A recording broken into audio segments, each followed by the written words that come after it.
真和国，真阳人民真火，今天真理了。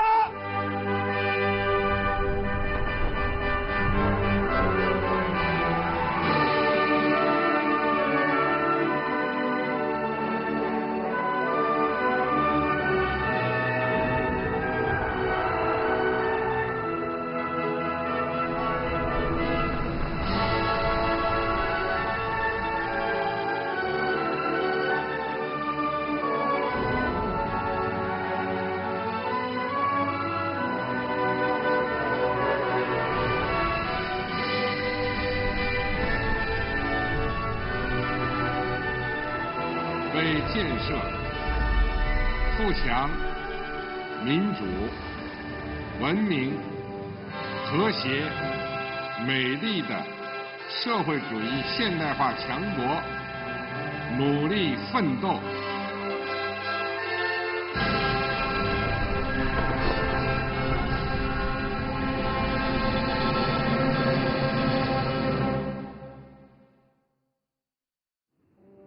Le 5 juin 2019, le président Xi Jinping est arrivé à l'aéroport de Moscou à bord de son avion spécial.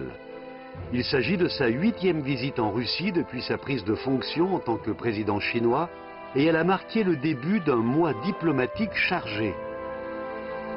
De la Russie au Japon, en passant par le Kirghizistan, le Tadjikistan et la République populaire démocratique de Corée, le président Xi Jinping a ainsi mis les pieds en juin dernier sur les territoires de 5 pays en participant à 4 conférences internationales et 90 événements bilatéraux et multilatéraux.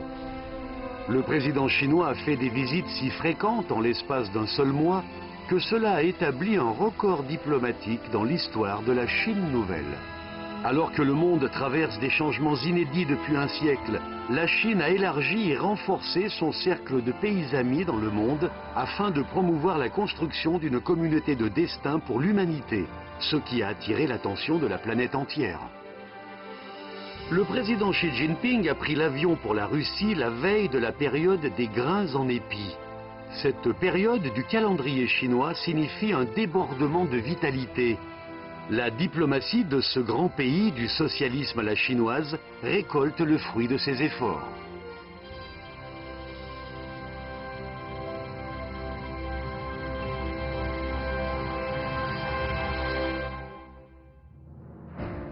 Dans cet immense univers, cette belle planète bleue est le foyer commun de l'humanité.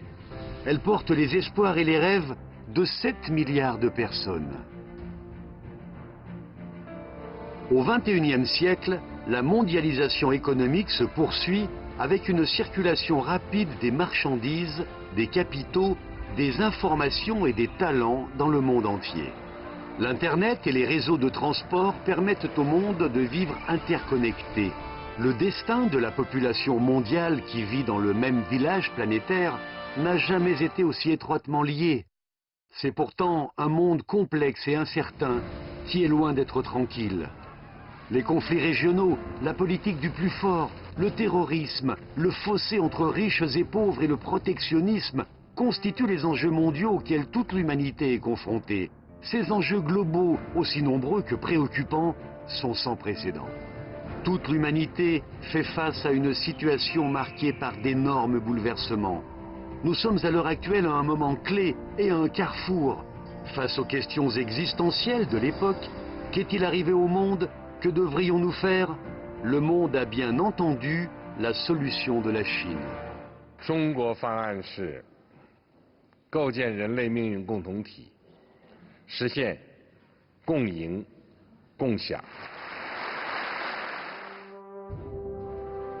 Le 5 décembre 2012, 20 experts étrangers originaires de 16 pays étaient invités au Grand Palais du Peuple à Beijing, où le secrétaire général du comité central du PCC nouvellement élu, Xi Jinping, devait s'entretenir avec eux. Au cours de cet entretien, le secrétaire général Xi Jinping souligna que notre travail avait pour but de mener une coopération gagnant-gagnant avec tous les pays du monde, la communauté internationale devenant alors une communauté de destin. C'est la première fois que Xi Jinping livra au monde la réflexion de la Chine sur le destin de l'humanité. Depuis, il a exposé ce concept d'une communauté de destin pour l'humanité pour le reste du monde dans différentes circonstances diplomatiques. Depuis l'Antiquité, la nation chinoise est profondément attachée au reste du monde. Le concept de la communauté de destin pour l'humanité, qui est profondément enraciné dans la culture traditionnelle chinoise, s'inscrit dans l'héritage et le développement des principes de la diplomatie traditionnelle. Des 5 principes de la coexistence pacifique à la promotion de la construction d'une communauté de destin pour l'humanité, le contenu de la diplomatie chinoise s'est constamment enrichi au cours des 70 dernières années. La Chine adhère depuis toujours au développement pacifique. La Chine s'engage à poursuivre fermement une politique extérieure indépendante et pacifique, à respecter le droit des peuples de tous les pays à choisir indépendamment leur voie de développement. La Chine préserve l'équité et la justice internationale et s'oppose aux ingérences dans les affaires intérieures d'autres pays. Quel que soit son niveau de développement, la Chine ne prétendra jamais à l'hégémonie, ne se livrera jamais à l'expansionnisme. Il faut souvent mener une réflexion et suivre la bonne voie. Construire une communauté de destin pour l'humanité est la solution proposée par la Chine dans la nouvelle ère et dans la perspective du processus de l'histoire humaine. Promouvoir la construction d'une communauté de destin pour l'humanité constitue l'objectif général et la particularité la plus distincte de la diplomatie de grands pays à la chinoise dans la nouvelle ère.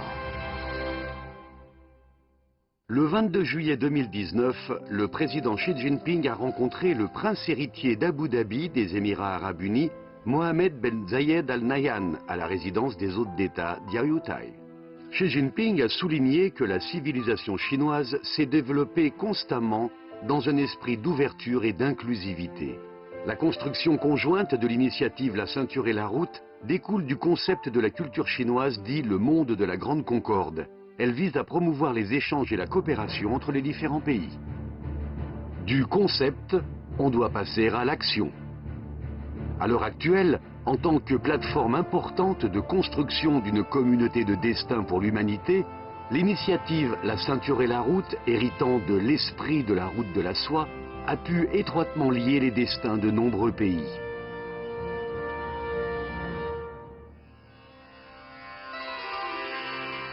Cette porcelaine tricolore, chameau portant une danseuse entourée d'instrumentistes, est conservée au musée d'histoire du Shaanxi.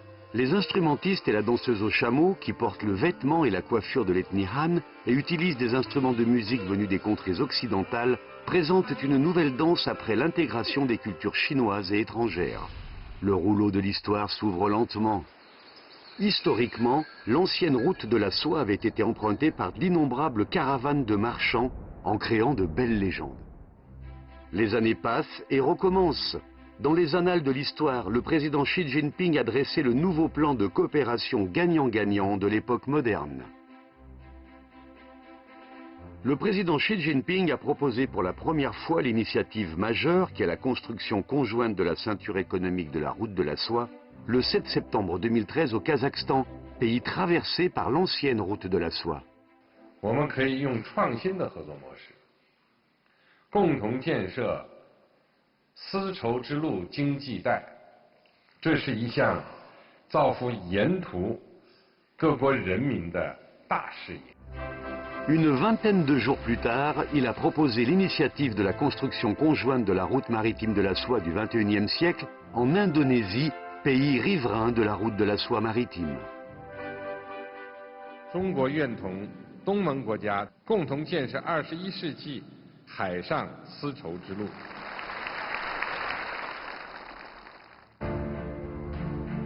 La ceinture économique de la route de la soie et la route maritime de la soie du XXIe siècle sont appelées en abrégé la ceinture et la route. Le discours chaleureux du président Xi Jinping a permis au monde de commencer à redécouvrir et à se pencher sur ce grand corridor qui avait apporté la prospérité aux pays riverains.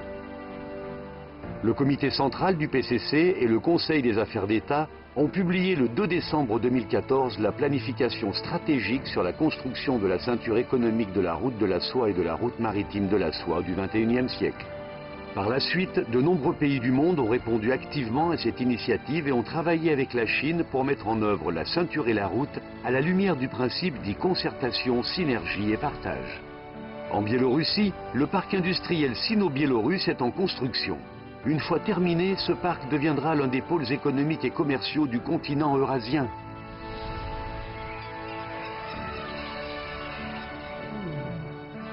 En Afrique de l'Est, le chemin de fer Mombasa-Nairobi, appelé chemin de fer du siècle, facilite le transport dans cette région et crée également des emplois pour la population locale. En Grèce, grâce à l'investissement chinois, le port du Pirée, jadis en déclin, a réussi à se classer à la 32e place au lieu de la 93e au classement international. Depuis Yiwu, ville chinoise, plus de 1,8 million d'espèces de petits articles sont livrés en Europe par les trains de fret Chine-Europe. Parallèlement, le vin, l'huile d'olive et les gros équipements européens sont également apportés en Chine par ces trains de fret. À Beijing, capitale chinoise, la création de la Banque asiatique d'investissement pour les infrastructures et du Fonds de la route de la soie a pu donner un élan au développement de l'initiative La ceinture et la route. Grâce à l'initiative La ceinture et la route, le volume global de l'import-export des marchandises entre la Chine et les pays riverains entre 2013 et 2018 a dépassé les 6 000 milliards de dollars, soit près de 30% du volume total du commerce de biens de la Chine. We see the Belt and Road Initiative as the most relevant project, which I hope will contribute to a more fair globalization. And a more fair globalization is the best way to have a future of shared prosperity for the different nations of the world. Bonne tendance avec des résultats fructueux. En tant qu'hôte, la Chine a organisé respectivement en 2017 et 2019 deux éditions du forum La ceinture et la route pour la coopération internationale. Au cours de la deuxième édition du forum, plus de 6 000 invités étrangers venant de plus de 150 pays et 92 organisations internationales se sont réunis à Beijing pour participer à cet important événement. Le forum a abouti à une liste de 283 résultats. L'initiative La ceinture et la route est supportée essentiellement par l'approfondissement de la coordination des politiques, de l'interconnexion des infrastructures, de la facilitation du commerce, de l'intégration financière et de la compréhension mutuelle des peuples. C'est un plan grandiose combinant la sagesse traditionnelle de la coexistence dans la différence et le concept de l'inclusivité et de l'ouverture. À l'heure actuelle, la Chine travaille main dans la main avec les différentes parties pour accomplir la construction conjointe de la ceinture et la route, qui est désormais entrée dans une nouvelle étape du développement de qualité. Il y a plus de 2000 ans, nos ancêtres ont transporté la soie, le thé, la porcelaine et les vœux aux quatre coins du monde via l'ancienne route de la soie. Aujourd'hui, l'initiative La ceinture et la route lie étroitement les destins de nombreux pays, en devenant la bonne voie pour la Chine pour partager les opportunités et réaliser le développement avec le reste du monde. Depuis 2017, avec la montée du protectionnisme et de l'unilatéralisme, les frictions commerciales sino-américaines provoquées par les États-Unis font l'objet de toutes les attentions du monde. De nombreux pays sont très inquiets des perspectives du développement économique mondial. Dans le monde d'aujourd'hui, les relations sino-américaines sont parmi les plus importantes relations bilatérales.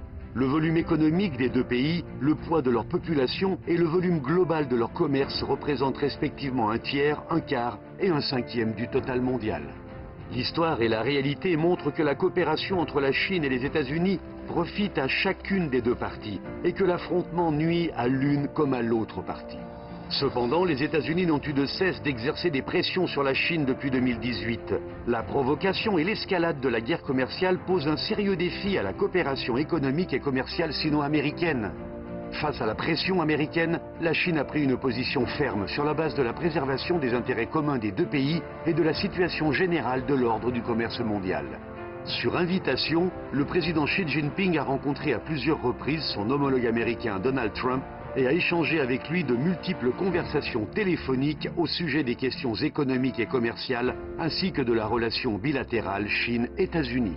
La Chine a toujours agi avec sincérité et poursuit inflexiblement son principe visant à sauvegarder les intérêts du pays et de la nation chinoise.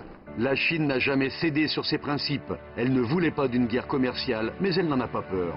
Si les circonstances ne lui laissent pas d'autre choix, elle en mènera une. Antagonisme ou coopération? Fermeture ou ouverture? Unilatéralisme ou multilatéralisme? Après tout, se lancer dans l'hégémonisme ou bien construire une communauté de destin pour l'humanité?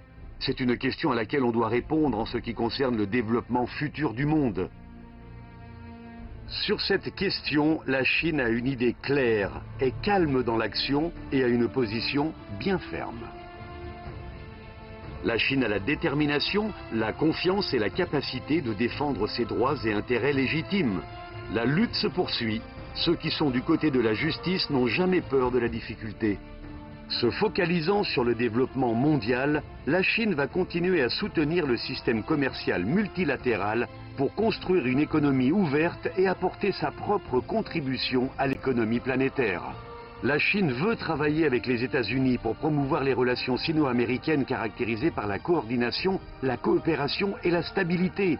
La Chine souhaite promouvoir la construction d'une communauté de destin pour l'humanité afin de créer ensemble un bel avenir pour l'humanité.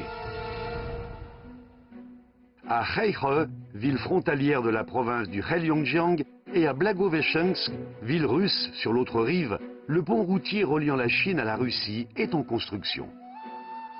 C'est le premier pont routier transfrontalier construit dans le cadre de la coopération sino-russe, appelé par le peuple russe pont de l'amitié. Ce pont transfrontalier est également devenu un témoin des relations sino-russes. Depuis longtemps, la Chine et la Russie se considèrent l'une et l'autre comme la priorité de leur diplomatie nationale. En mars 2013, toute la nature reverdit. La tribune de l'Institut d'État de Moscou des relations internationales a attiré l'attention du monde entier lors de l'arrivée du président Xi Jinping.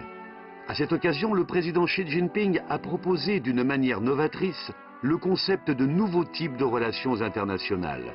Ce concept de nouveaux types de relations internationales préconise l'abandon de l'antagonisme, le respect mutuel, l'équité et la justice, ainsi que la coopération gagnant-gagnant. Ce concept poursuit et fait rayonner les objectifs et les principes de la Charte des Nations Unies. Il transcende le cadre théorique traditionnel des relations internationales proposé par des pays occidentaux comme les États-Unis. Ce concept constitue une contribution théorique majeure de la nation chinoise, forte d'une longue histoire et d'une tradition pacifique en ce qui concerne la manière dont les différents pays s'entendent. Ces dernières années, à la lumière du concept du nouveau type de relations internationales, les chefs d'État chinois et russes se sont rencontrés fréquemment à diverses occasions afin de mener les relations bilatérales à la meilleure période de leur histoire. Les relations sino-russes sont également une importance mondiale. En tant que membre permanent du Conseil de sécurité des Nations Unies, la Chine et la Russie travaillent main dans la main et se soutiennent l'une l'autre. Elles ont mené une coordination étroite dans les affaires internationales et régionales pour promouvoir conjointement le développement de l'ordre international dans une direction plus juste et plus raisonnable. Cela joue un rôle de plus en plus important pour le maintien de l'équilibre international et de la stabilité stratégique. L'année 2019 marque le 70e anniversaire de l'établissement des relations diplomatiques entre la Chine et la Russie, et en juin dernier, le président chinois Xi Jinping s'est rendu en Russie pour la 8e fois. À Saint-Pétersbourg, le président russe Vladimir Poutine a invité Xi Jinping à faire une excursion en bateau sur la rivière Neva. Les présidents chinois et russes ont admiré le paysage tout au long de la rivière, en parlant de l'histoire, de l'amitié et de l'avenir. Les deux chefs d'État ont également embarqué sur le croiseur Aurore, qui a tiré le premier coup de canon de la Révolution d'octobre, et ont écouté un rappel de cette histoire. Xi Jinping a déclaré que le croiseur Aurore avait une signification particulière pour le peuple chinois. 这一次和普京总统来参观这里，也知道这个对中国意味着什么。中国我们一直讲的是十月革命一声炮响，给中国送来了马克思主义，成立了中国共产党。所以它和中国的这种渊源关系啊，在我们心中是很重的。C'est une visite ouvrant la marche vers l'avenir sur la base des acquis. Les présidents chinois et russes ont planifié la coopération bilatérale dans tous les domaines et ont signé la déclaration conjointe sur le développement d'un partenariat de coordination stratégique globale pour une nouvelle ère entre la Chine et la Russie. Une amitié née d'un bon choix transcende les distances. Les relations sino-russes sont devenues aujourd'hui un exemple de réussite pour la construction d'un nouveau type de relations internationales. Elles reflètent le principe de la diplomatie chinoise, de bon voisinage et de partenariat.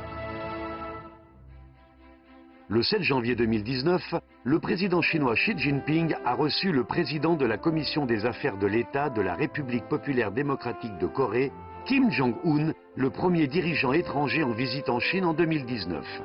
C'est la 4e réunion en 10 mois pour les dirigeants des deux pays. Le président Xi Jinping s'est rendu en RPDC le 20 juin 2019. En un peu plus d'un an, les dirigeants des deux pays ont mené une interaction très étroite avec 5 rencontres. Cela permet d'ouvrir un nouveau chapitre de l'amitié entre la Chine et la République populaire démocratique de Corée. Les pays voisins ont une proximité culturelle et une connexion d'intérêts, ce qui constitue une direction prioritaire dans la promotion de la construction d'une communauté de destin pour l'humanité.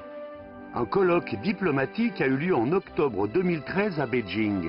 Lors du colloque, Xi Jinping a proposé le principe diplomatique dit amitié, sincérité, réciprocité et tolérance vis-à-vis des pays voisins. Ce principe a clarifié de façon très nette la manière de penser et de faire pour résoudre les problèmes majeurs liés à la diplomatie avec les pays voisins. Le président Xi Jinping a tenu son engagement envers les pays voisins de la Chine en y multipliant les visites. Depuis plus de 6 ans, la moitié de ces visites ont été faites en direction d'une vingtaine de pays voisins, en Asie du Nord-Est, en Asie du Sud-Est, en Asie du Sud et en Asie centrale. Les visites du président Xi témoignent des manières du dirigeant d'un grand pays, ainsi que de l'efficacité et du pragmatisme de la diplomatie chinoise. À travers ces visites, la Chine et les pays voisins ont travaillé main dans la main pour intensifier la coopération et partager les résultats du développement. À la lumière du concept de la construction d'une communauté de destin pour l'humanité, la Chine ne cesse d'exprimer par ses actions sa détermination à partager heurts et malheurs avec le reste du monde à de nombreuses occasions diplomatiques. Lors du sommet de Beijing du Forum sur la coopération sino-africaine en 2018, le président Xi Jinping a exprimé sa volonté de travailler en harmonie avec le peuple africain pour construire une communauté de destin plus étroite entre la Chine et l'Afrique dans la nouvelle ère, servant de modèle pour la promotion de celle de l'humanité. Aujourd'hui, la Chine est déjà depuis une décennie le plus grand partenaire commercial de l'Afrique, avec un investissement chinois en Afrique de plus de 110 milliards de dollars. Lors de la réunion informelle des dirigeants de l'APEC à Beijing, la solution chinoise a permis d'approfondir la coopération régionale Asie-Pacifique en la rendant plus pragmatique. Lors du sommet du G20 à Hangzhou, la Chine a prôné la transformation du G20 en un mécanisme de gouvernance à long terme, en obtenant des résultats encourageants qui ont une valeur pionnière, directrice et institutionnelle.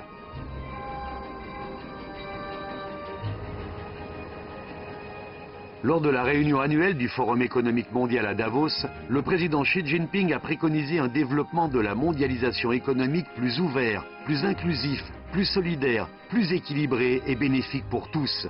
Cette proposition a été très appréciée par la communauté internationale. Jusqu'en 2017, le sommet des BRICS a connu une décennie d'or. Les pays des BRICS adhèrent à l'esprit d'ouverture, d'inclusivité et de coopération gagnant-gagnant, afin de promouvoir une coopération pragmatique dans divers domaines. La coopération des pays des BRICS servira de nouveau modèle pour la construction d'un nouveau type de relations internationales et la promotion de la construction d'une communauté de destin pour l'humanité.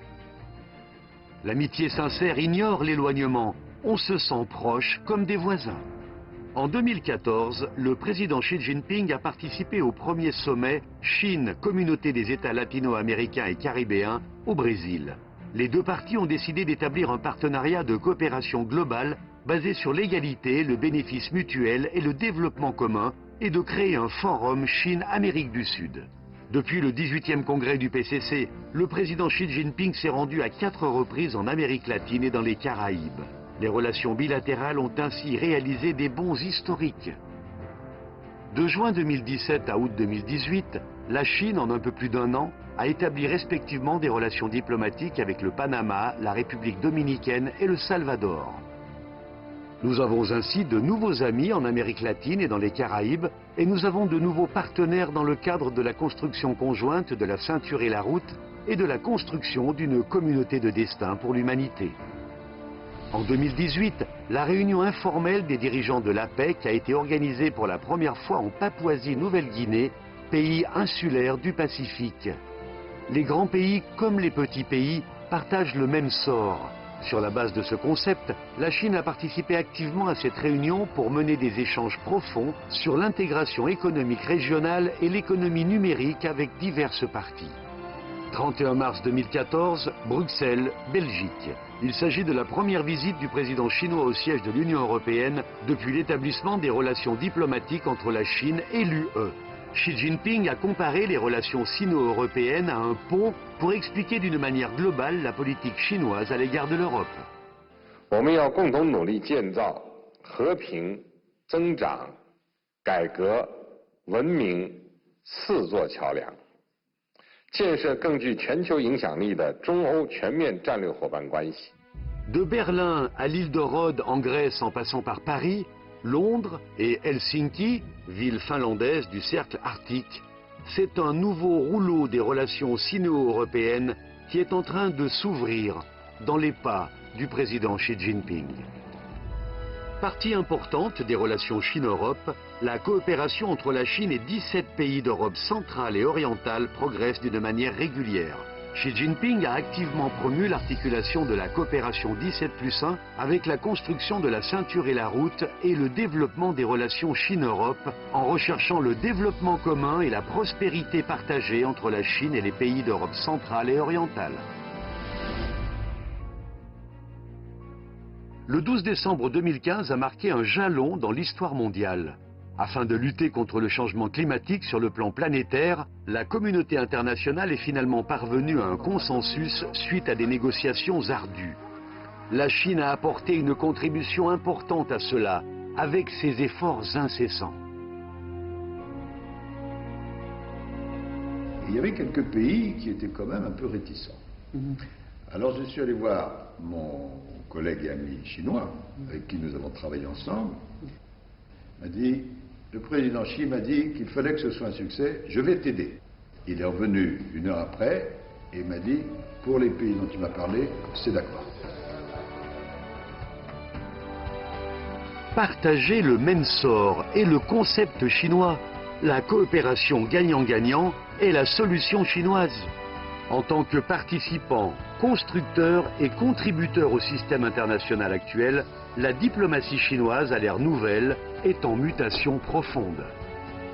De l'inclusion du RMB dans le panier du DTS, du FMI, au domaine de l'espace cosmique, d'Internet, des grands fonds océaniques, des régions polaires et du changement climatique, la Chine participe activement à l'élaboration de règles internationales et insuffle une énergie positive dans la paix et le développement mondiaux.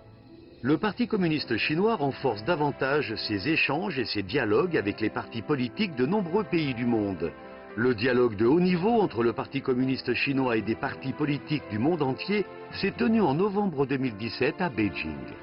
C'est la première fois que le Parti communiste chinois organise le dialogue de haut niveau avec différents partis politiques mondiaux, ce qui constitue l'un des points forts de la diplomatie du PCC dans la nouvelle ère. Ce dialogue est placé sous le thème « Construire une communauté de destin pour l'humanité et construire conjointement un monde meilleur, responsabilité des partis politiques ».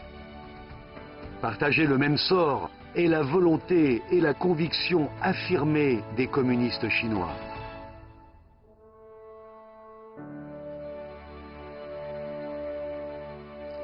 « 中国将积极参与全球治理体系建设，努力为完善全球治理贡献中国智慧，同世界各国人民一道，推动国际秩序和全球治理体系朝着更加公正、合理方向发展。 La 55e session de la Commission du développement social des Nations Unies a adopté le 10 février 2017 la résolution sur les aspects sociaux du nouveau partenariat pour le développement de l'Afrique. Le concept de la construction d'une communauté de destin pour l'humanité a été inscrit dans cette résolution et c'est la première fois que ce concept a été intégré dans une résolution onusienne. À ce jour, le concept de la construction d'une communauté de destin pour l'humanité a été inscrit à plusieurs reprises dans les documents des Nations Unies. Cela montre sa force d'influence, de rassemblement et de rayonnement à l'échelle internationale. Chinese President Xi Jinping must have been acting on the basis of his belief that we are living in a community of shared destiny. When you have that kind of vision that we are sharing all same destiny, then we cannot but be global citizens and cooperating each other. Construire un monde avec une paix durable, la sécurité universelle, la prospérité partagée, l'ouverture et l'inclusivité, la propreté et la beauté de la planète, et construire une communauté de destin pour l'humanité, le monde est plus que jamais désireux d'entendre la voix chinoise et de trouver la réponse dans la sagesse chinoise. La marée commence à l'est et les amis viennent des quatre coins du monde. Le 5 novembre 2018, 172 pays, régions et organisations internationales, plus de 3000 sociétés exposantes, plus de 400 000 acheteurs nationaux et étrangers sont venus au bord de la rivière Huangpu pour discuter de la coopération. Cette exposition a un sens exceptionnel. Il s'agit de la première exposition de niveau national dédiée à l'importation au monde. Il s'agit d'une initiative majeure pour que la Chine ouvre davantage son marché vers l'extérieur. Cette exposition constitue une action concrète de la Chine dans le soutien au libre-échange commercial et à la mondialisation économique. Cette initiative chinoise fait ressortir la grandeur d'âme et le style de la Chine en tant que grand pays. 中国推动更高水平开放的脚步不会停滞。中国推动建设开放型世界经济的脚步不会停滞。中国推动构建人类命运共同体的脚步不会停止。 Depuis le 18e congrès du Parti communiste chinois, le président Xi Jinping a dirigé la Chine, un pays ancien et plein de vitalité, dans la marche en avant sur la scène internationale dans un esprit novateur et pionnier. La pensée de Xi Jinping sur la diplomatie a ainsi été formée. Elle sert de guide d'action pour la diplomatie de grands pays à la chinoise. Elle indique également la voie à suivre pour ouvrir des perspectives plus prometteuses à l'humanité. À ce nouveau point de départ historique, la Chine a la détermination et la capacité de réaliser le grand rêve du renouveau national. Elle est déterminée et capable de travailler avec les pays du monde entier pour créer un meilleur avenir.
的雪。